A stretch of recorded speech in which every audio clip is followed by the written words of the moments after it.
प्राण जाए पर वचन न जाई, यानी जो वचन एक बार दे दिया वो पूरा होकर के ही रहता है। प्रभु श्री राम की ये रीति अब नए भारत की नीति बन गई है।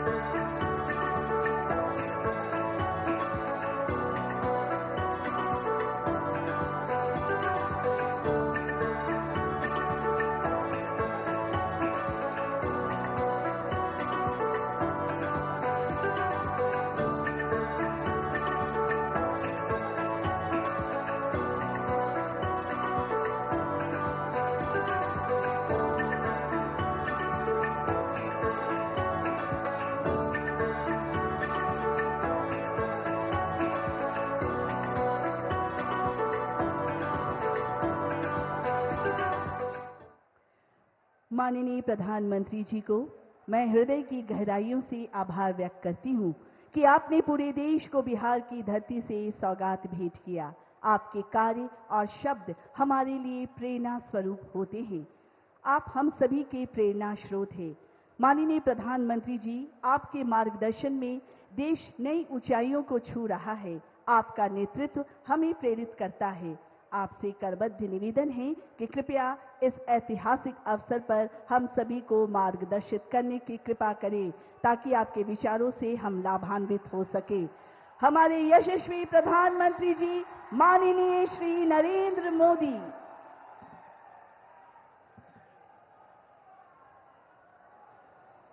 बिहार के स्वाभिमानी और मेहनती भाई बहन, आप सभी के प्रणाम। बिहार के राज्यपाल श्रीमान आरिफ मोहम्मद खान जी, हमारे लोकप्रिय मुख्यमंत्री श्री नीतीश कुमार जी, केंद्रीय मंत्रिमंडल में मेरे साथी श्री जीतन राम मांझी जी, ललन सिंह जी, गिरिराज सिंह जी, चिराग पासवान जी, नित्यानंद राय जी, सतीश चंद्र दुबे जी, राजभूषण चौधरी जी, राज्य के उप मुख्यमंत्री श्री सम्राट चौधरी जी, विजय कुमार सिन्हा जी, उपस्थित अन्य मंत्रीगण, जनप्रतिनिधिगण और बिहार के मेरे प्यारे भाइयों और बहनों, आज मुझे इस पवित्र भूमि पर बिहार के विकास को नई गति देने का सौभाग्य मिला है। यहां करीब करीब 50,000 करोड़ रुपए से ज्यादा की परियोजनाओं का लोकार्पण और शिलान्यास हुआ है।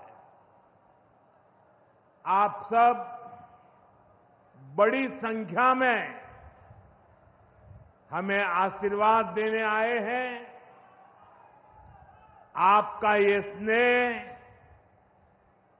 बिहार का ये प्यार, मैं इसे हमेशा सर आंखों पर रखता हूं। और आज बिहार में इतनी बड़ी तादाद में माताओं बहनों का आना ये अपने आप में बिहार के मेरे इतने कार्यक्रमों की ये सबसे बड़ी शानदार घटना है। मैं माताओं बहनों को विशेष प्रणाम करता हूं। मैं आप सभी जनता जनार्दन का हृदय से आभार व्यक्त करता हूं। साथियों, सासाराम की इस धरती के तो नाम में भी राम है। सासाराम, सासाराम के लोग जानते हैं भगवान राम और उनके कुल की रीति क्या थी। प्राण जाए पर वचन न जाई, यानी जो वचन एक बार दे दिया वो पूरा होकर के ही रहता है। प्रभु श्री राम की ये रीति अब नए भारत की नीति बन गई है। अभी पहलगाम में जम्मू कश्मीर में आतंकी हमला हुआ था।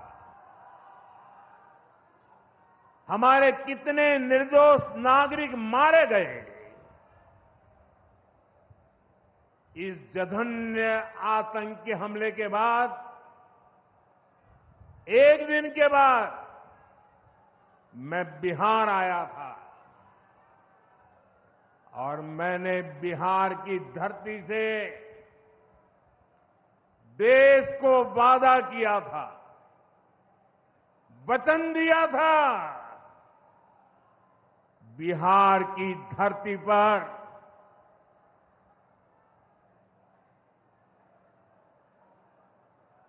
आंख में आंख मिलाकर हमने कह दिया था, आतंक के आकाओं के ठिकानों को मिट्टी में मिला दिया जाएगा।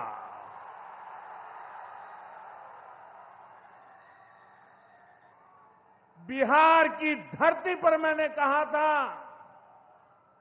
उन्हें कल्पना से भी बड़ी सजा होगी।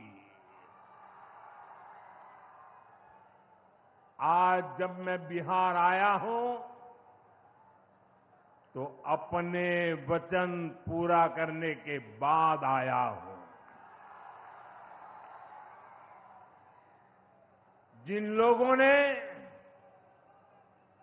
पाकिस्तान में बैठकर हमारी बहनों का सिंदूर उजाड़ा था, हमारी सेना ने उनके ठिकानों को खंडहर में बदल दिया है। भारत की बेटियों के सिंदूर की शक्ति क्या होती है, ये पाकिस्तान ने भी देखा और दुनिया ने भी देखा। जिस पाकिस्तानी सेना की छत्र छाया में आतंकी खुद को सुरक्षित मानते थे, हमारी सेनाओं ने एक ही झटके में उनको भी घुटनों पर ला दिया। पाकिस्तान के एयरबेस, उनके सैन्य ठिकाने हमने कुछ ही मिनट में तबाह कर दिए। ये नया भारत है, ये नए भारत की ताकत है। बिहार के मेरे प्यारे भाइयों बहनों, ये हमारा बिहार वीर कंवर सिंह जी की धरती है।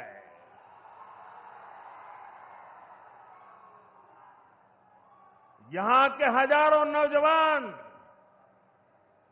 देश की सुरक्षा के लिए सेना में, बीएसएफ में अपनी जवानी खपा देते हैं। ऑपरेशन सिंदूर में दुनिया ने हमारी बीएसएफ का भी अभूतपूर्व पराक्रम और अदम्य साहस देखा है। हमारी सीमाओं पर तैनात बीएसएफ के जाबाज सुरक्षा की अभेद चट्टान है। मां भारती की रक्षा हमारे बीएसएफ के जवानों के लिए सर्वोपरि है।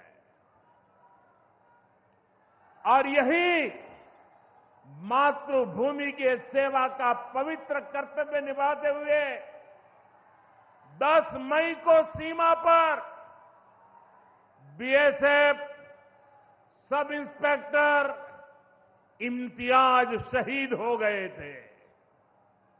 मैं बिहार के इस वीर बेटे को आदरपूर्वक श्रद्धांजलि देता हूं। और मैं आज बिहार की धरती से फिर दोहराना चाहता हूं, ऑपरेशन सिंदूर में भारत की जो ताकत दुश्मन ने देखी है, लेकिन दुश्मन समझ लें ये तो हमारे तर्कस का केवल एक ही तीर है। आतंकवाद के खिलाफ भारत की लड़ाई न रुकी है न थमी है। आतंक का फन अगर फिर उठेगा तो भारत उसे बिल से खींचकर कुचलने का काम करेगा।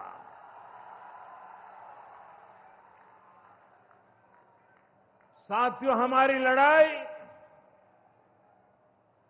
देश के हर दुश्मन से है,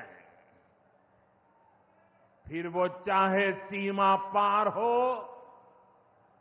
या देश के भीतर हो। बीते वर्षों में हमने हिंसा और अशांति फैलाने वालों का कैसे खात्मा किया है, बिहार के लोग इसके साक्षी हैं। आप याद करिए, कुछ साल पहले तक सासाराम, कैमूर और आसपास के इन जिलों में क्या हालात थे, नक्सलवाद कैसे हावी था, मुंह पर नकाब लगाए, हाथों में बंदूक थामे नक्सली कब कहां सड़कों पर निकल आए, हर किसी को ये खौफ रहता था। सरकारी योजना आती थी पर नागरिकों तक पहुंचती ही नहीं थी। नक्सल प्रभावित गांव में न तो अस्पताल होता था, न मोबाइल टावर, कभी स्कूल जलाए जाते थे, कभी सड़क बनाने वालों को मार दिया जाता था। इन लोगों का बाबा साहब आंबेडकर के संविधान पर कोई विश्वास नहीं था। नीतीश जी ने उन परिस्थितियों में भी यहां विकास की पूरी कोशिश की। 2014 के बाद से हमने इस दिशा में और तेजी से काम किया। हमने माओवादियों को उनके किया की सजा देनी शुरू की। हम युवाओं को विकास की मुख्य धारा में भी लेकर आए। 11 सालों की दृढ़ प्रतिज्ञा का फल आज देश को मिलना शुरू हुआ है। 2014 से पहले देश में 125 से ज्यादा जिले नक्सल प्रभावित थे। अब सिर्फ 125 से ज्यादा, अब सिर्फ 18 जिले नक्सल प्रभावित बचे हैं। अब सरकार सड़क भी दे रही है, रोजगार भी दे रही है। वो दिन दूर नहीं जब माओवादी हिंसा का पूरी तरह से खात्मा हो जाएगा। शांति, सुरक्षा, शिक्षा और विकास गांव-गांव तक बिना रुकावट के पहुंचेंगे। साथियों, जब सुरक्षा और शांति आती है तभी विकास के नए रास्ते खुलते हैं। यहां नीतीश जी के नेतृत्व में जब जंगल राज वाली सरकार की विदाई हुई तो बिहार भी प्रगति के मार्ग पर आगे बढ़ने लगा। टूटे हाईवे, खराब रेलवे, गिनी चुनी फ्लाइट कनेक्टिविटी, वो दौर अब इतिहास बन चुका है, पीछे छूट रहा है। साथियों, कभी बिहार में एक ही एयरपोर्ट था, पटना। आज दरभंगा एयरपोर्ट भी शुरू हो गया है। अब यहां से दिल्ली, मुंबई, बेंगलुरु जैसे शहरों की फ्लाइट मिलती है। बिहार के लोगों की लंबे समय से मांग थी कि पटना एयरपोर्ट के टर्मिनल को आधुनिक बनाया जाए। अब ये मांग भी पूरी हो गई है। कल शाम मुझे पटना एयरपोर्ट की नई टर्मिनल बिल्डिंग का लोकार्पण करने का सौभाग्य मिला है। ये नया टर्मिनल अब 1 करोड़ यात्रियों को संभाल सकता है। बिहटा एयरपोर्ट पर भी 1400 करोड़ रुपए का निवेश हो रहा है। साथियों, बिहार में आज हर तरफ 4 लेन और 6 लेन सड़कों का जाल बिछ रहा है। पटना से बक्सर, गया जी से डोभी, पटना से बोध गया जी, पटना, आरा, सासाराम, ग्रीनफील्ड कॉरिडोर, हर तरफ तेजी से काम हो रहा है। गंगा, सोन, गंडक, कोसी समेत सभी प्रमुख नदियों पर नए पुल बनाए जा रहे हैं। हजारों करोड़ की ऐसी परियोजनाएं बिहार में नए अवसरों और संभावनाओं का निर्माण कर रही है। इन प्रोजेक्ट से हजारों युवाओं को रोजगार मिलेगा। यहां टूरिज्म और व्यापार दोनों को फायदा होगा। साथियों, बिहार में रेलवे की हालत भी अब तेजी से बदल रही है। आज बिहार में वर्ल्ड क्लास वंदे भारत ट्रेनें चल रही है। रेलवे लाइनों को डबल और ट्रिपल किया जा रहा है। छपरा, मुजफ्फरपुर, कटिहार जैसे इलाकों में काम तेजी से चल रहा है। सोननगर और अंडाल के बीच मल्टी ट्रैकिंग का काम चल रहा है, जिससे ट्रेनों का आना जाना तेज होगा। सासाराम में भी अब 100 से ज्यादा ट्रेनें रुकती है। यानी हम पुरानी समस्याओं को भी दूर कर रहे हैं और रेलवे का आधुनिकीकरण भी कर रहे हैं। भाइयों बहनों, ये काम पहले भी हो सकते थे, लेकिन जिनके ऊपर बिहार को आधुनिक ट्रेनें देने की जिम्मेदारी थी, उन्होंने रेलवे में भर्ती के नाम पर आपकी जमीन लूटने का काम किया। गरीबों की जमीन लिखवा ली। सामाजिक न्याय की उनकी यही तरीके थे। गरीब को लूटना, उनके अधिकारों को लूटना, उनकी मजबूरी का फायदा उठाना और खुद राजाशाही की मौज करना। बिहार के आप लोगों को जंगल राज वालों के झूठ और धोखे, उससे आगे भी सावधान रहना बहुत जरूरी है। साथियों, बिजली के बिना विकास अधूरा है। जब बिजली होती है तो औद्योगिक विकास होता है। जब बिजली होती है तो जीवन आसान होता है। और 21वीं सदी तो टेक्नोलॉजी से दौड़ने वाली सदी है।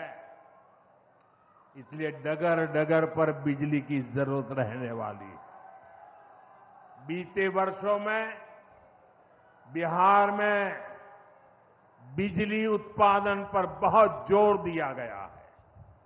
आज बिहार में बिजली की खपत 10 साल पहले से 4 गुना हो गई है।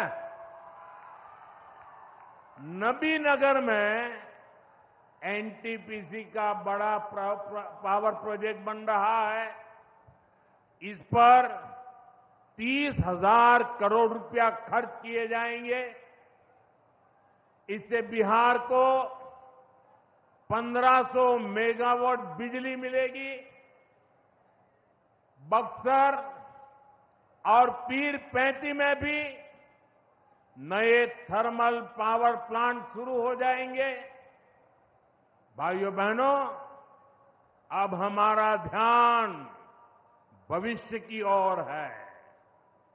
हमें बिहार को ग्रीन एनर्जी की ओर लेकर जाना है और इसलिए कजरा में सोलर पार्क का निर्माण भी हो रहा है।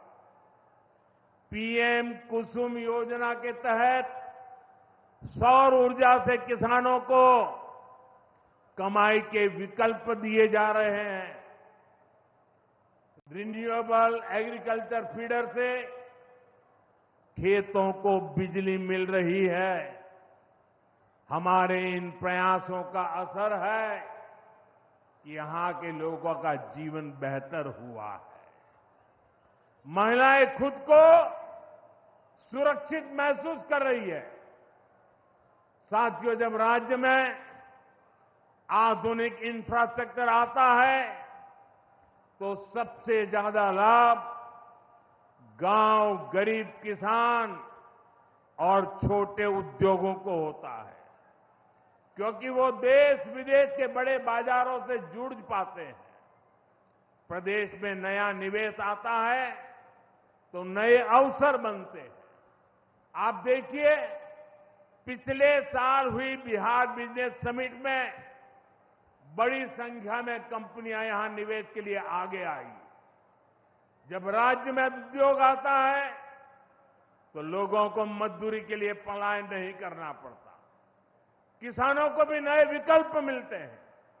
यातायात की सुविधाएं सुधरने से उनकी उपज भी दूर दूर तक जा पाती है।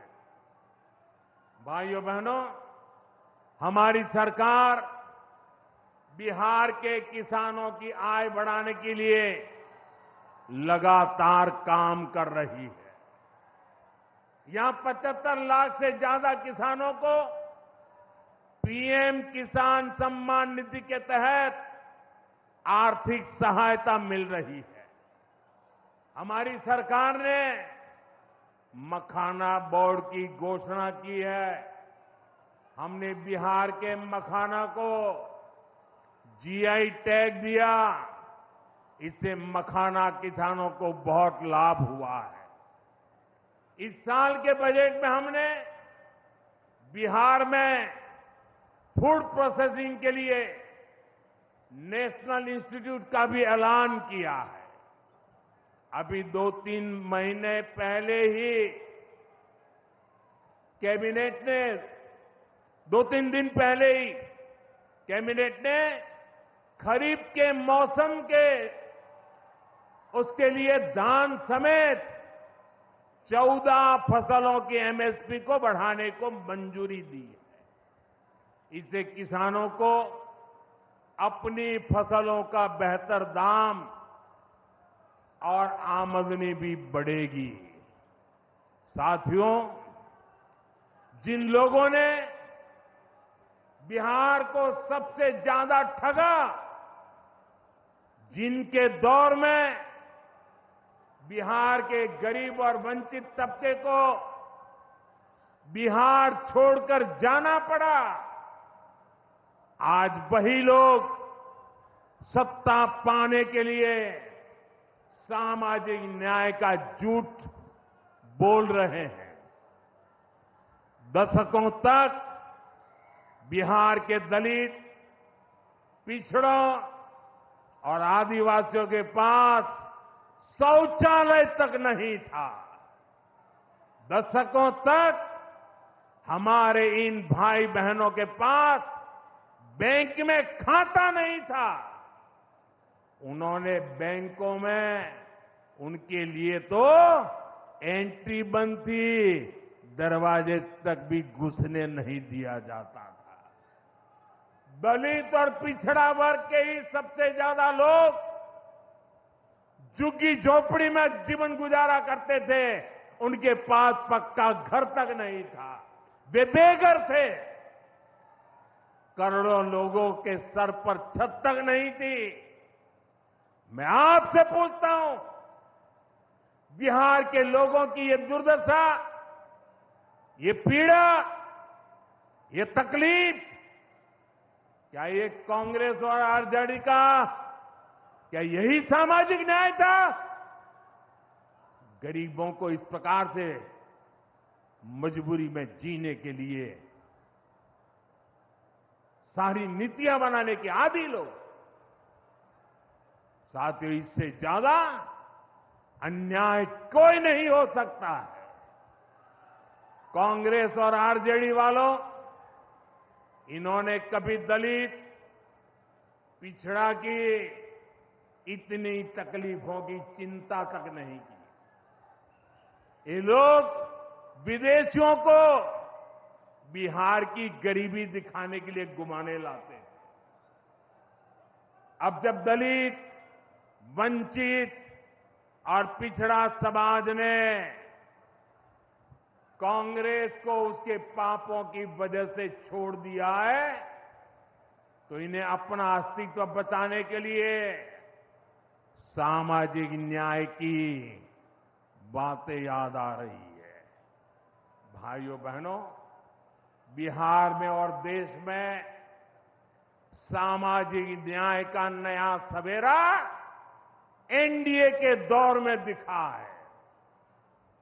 हमने गरीब तक जीवन से जुड़ी मूलभूत सुविधाएं पहुंचाई है। हम इन सुविधाओं को 100% लाभार्थी तक पहुंचाने के लिए काम कर रहे हैं। 4 करोड़ नए मकान, 3 करोड़ बहनों को लखपति दीदी बनाने का मिशन, 12 करोड़ से ज्यादा घरों में नल का कनेक्शन, 70 साल से अधिक उम्र के हर बुजुर्ग को 5 लाख रुपए तक का मुफ्त इलाज, हर महीने मुफ्त राशन की सुविधा।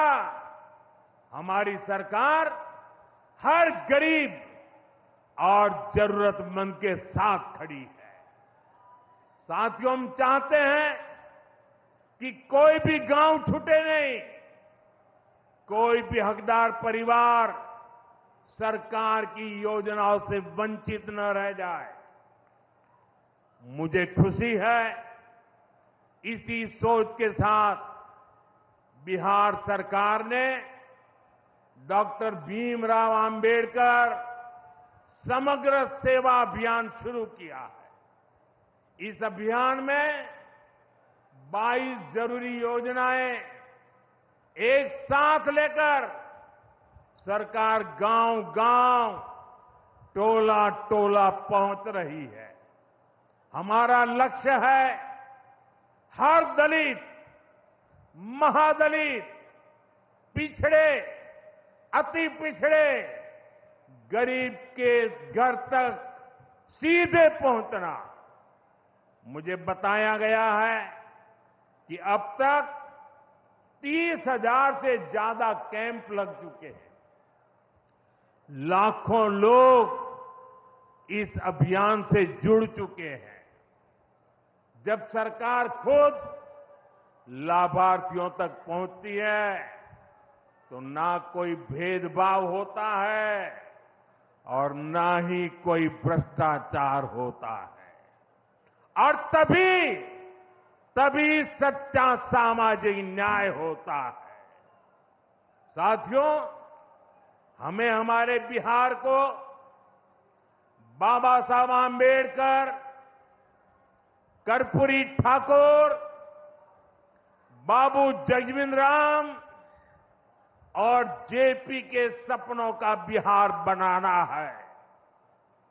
हमारा लक्ष्य है विकसित बिहार, विकसित भारत, क्योंकि जब जब बिहार ने प्रगति की है, भारत दुनिया में शिखर पर पहुंचा है। मुझे विश्वास है हम सब मिलकर विकास की रफ्तार को और आगे बढ़ाएंगे। मैं एक बार फिर आप सबको इन विकास कार्यों के लिए बहुत बहुत बधाई देता हूं। मेरे साथ दोनों हाथ ऊपर करके मुट्ठी बंद करके बोलिए, भारत माता की। आवाज दूर दूर तक पहुंचनी चाहिए। सीमा पर खड़े हमारे जवान का सीना चौड़ा हो जाना चाहिए। भारत माता की, भारत माता की, भारत माता की। बहुत बहुत धन्यवाद। जी हाँ, ना देश झुकेगा, ना बिहार का विकास रुकेगा। विकसित बिहार, विकसित भारत। माननीय प्रधानमंत्री महोदय जी का मैं दिल की गहराइयों के साथ उन्हें धन्यवाद देती हूं कि इस ऐतिहासिक अवसर पर उन्होंने हम सभी को मार्गदर्शित किया, अपनी शुभकामनाएं दी। जोरदार तालियों के साथ माननीय प्रधानमंत्री महोदय जी का धन्यवाद, आभार।